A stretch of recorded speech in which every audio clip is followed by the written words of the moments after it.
Nakalimutan ako dito. Di ba sabi ko sa'yo, sasama ako sa mga biyahe mo? Hindi ko naman alam na Ay, ilang beses ko nang sinabi sa'yo, di ba? Nasasama nga ako sa biyahe mo! Inuna namin si Rufa May Quinto eh. Ikaw naman yung nakasunod eh. Inuna muna namin si Peachy. Last week. Ngayon, kasama ka talaga. Hindi, mahirap ka kausap. So, ito na nga oh.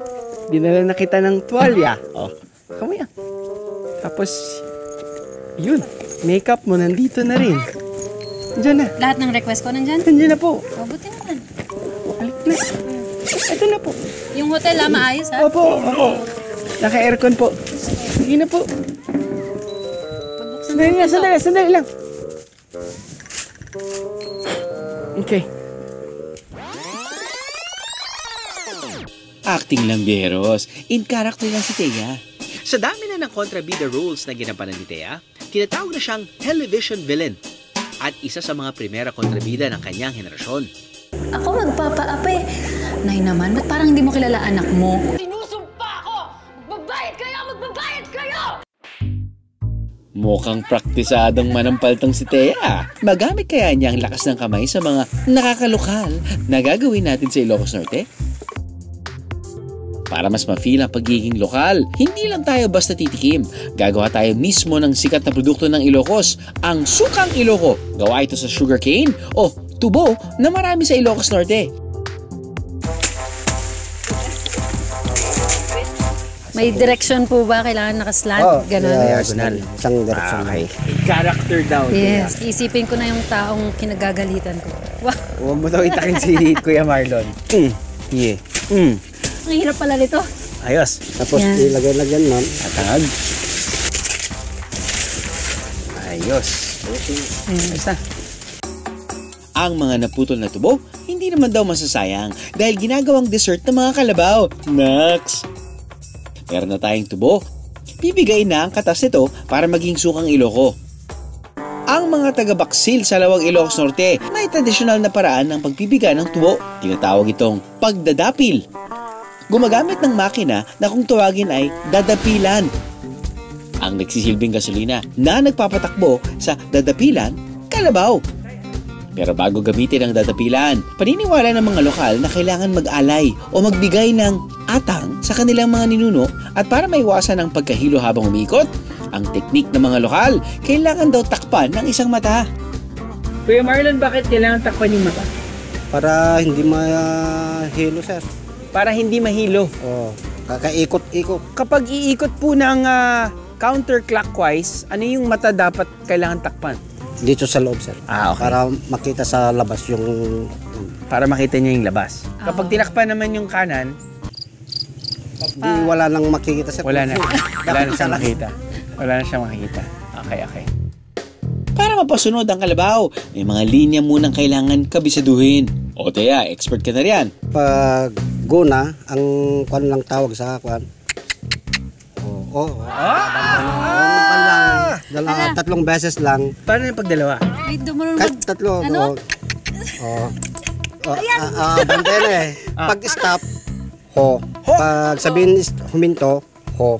Ho. Parang pala Santa Claus ito. Dalawang beses na ho. Yung smooth lang na ho. Kasi yung malakas na ho. Parang Baka magulat siya. Kaya pala ho the Carabao. Ho the Carabao. Diba? Anyway, sige tayo. Pasensya na. Okay. Ready? Kayo na lang yung gaganda marunong. Bakit ka gumagano?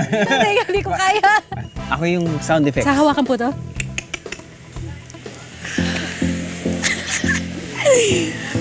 Buti pa to, nalalakad ko. Yung mga pusa ko, hindi. Galing. Very natural, Thea. Galing. So, hindi. Ang hina. Dito.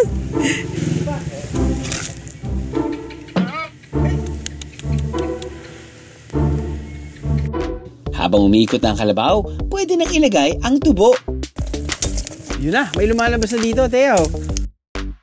Ako naman, Bieros. Hey! Oh, smile. Ho! Smile ka muna sa camera. Nice. Yun. Sorry, tagal ko nang di nag-gym. Ayan. Ayon sa Philippine Statistics Authority noong 2022, mahigit kalahati ng sugarcane production ng Ilocos Region ay mula sa Ilocos Norte.